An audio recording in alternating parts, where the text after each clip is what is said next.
It was late summer when my best friend Josh and I decided to take a cross-country drive from Colorado to Nevada. Just two 20-somethings, windows down, playlist blaring, chasing the last few days of freedom before life got serious. The first 2 days were smooth, but on the third night, somewhere deep in the Nevada desert, things changed. We were hours from the nearest town. The road was a single stretch of cracked asphalt, cutting through an endless sea of sand and dark. That's when I saw him. A man staggering at the side of the road. Clothes torn, barefoot, covered in dust. I tapped Josh's arm. "Should we stop?" He shook his head immediately. "No way, dude. We don't know what he's about." But guilt gnawed at me. What if he was hurt? What if he needed help? We slowed the car, and the man suddenly lunged toward us. Josh floored it, swerving around him. As we sped away, I looked into the side mirror. The man was running, not stumbling. Running faster than anyone should have been able to after a car going 70 in. Then he just stopped, standing there watching, his mouth open in a wide, unnatural grin. We drove for hours without stopping. When we finally reached a gas station, we told the clerk. His face paled. He leaned in and said, "Fifth stretch, locals call it Dead Man's Run. They say sometimes he tries to hitch a ride. Sometimes he doesn't need you to stop." I laughed nervously, but when we got back to the car, there were handprints all over the rear window.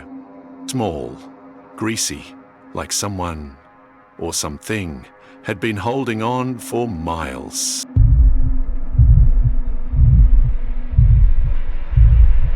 Two years ago, my sister and I took a spontaneous road trip through rural Tennessee. The kind of small towns where the gas station also sells live bait and wedding dresses. We didn't plan ahead. By the time we realized we needed a place to stay, the sun was dipping below the hills. We spotted a small motel off the highway. No neon sign, just a single bulb flickering over the office door. Inside, the desk clerk barely looked up. Pale skin, stringy black hair. He slid a key across the counter without a word. Room 6.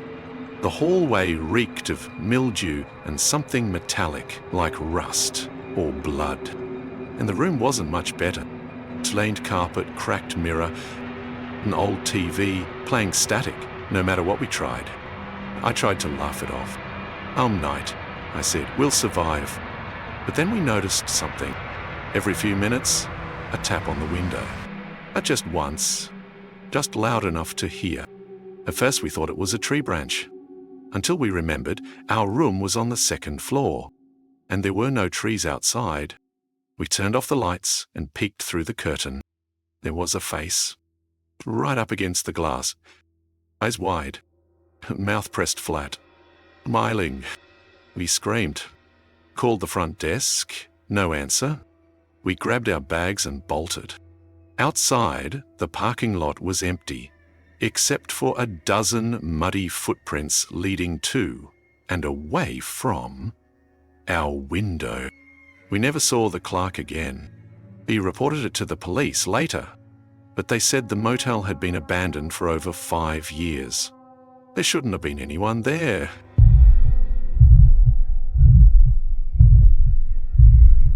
Last summer, my boyfriend Alex and I were driving through northern Arizona. We had GPS, good cell service, no reason to worry. But that night, the GPS rerouted us.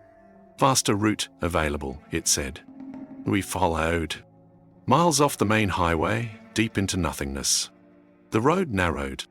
No streetlights. No other cars. Then the car jerked. Flat tire. We pulled over. Alex got out to check, cursing under his breath. Hiding inside, clutching my phone. That's when I noticed them. Figures. Out in the desert, just beyond the car's headlights. 5, maybe 6 of them, standing perfectly still, watching. Alex didn't see them. I screamed for him to get back in. As he slammed the door shut, the figures started moving. Not walking, gliding. Thus, we drove on the rim of the tire, sparks flying. Didn't tear. Didn't stop until we saw lights again. A diner at the edge of the real highway. Inside, the waitress didn't seem surprised. "You're lucky," she said. "Locals know.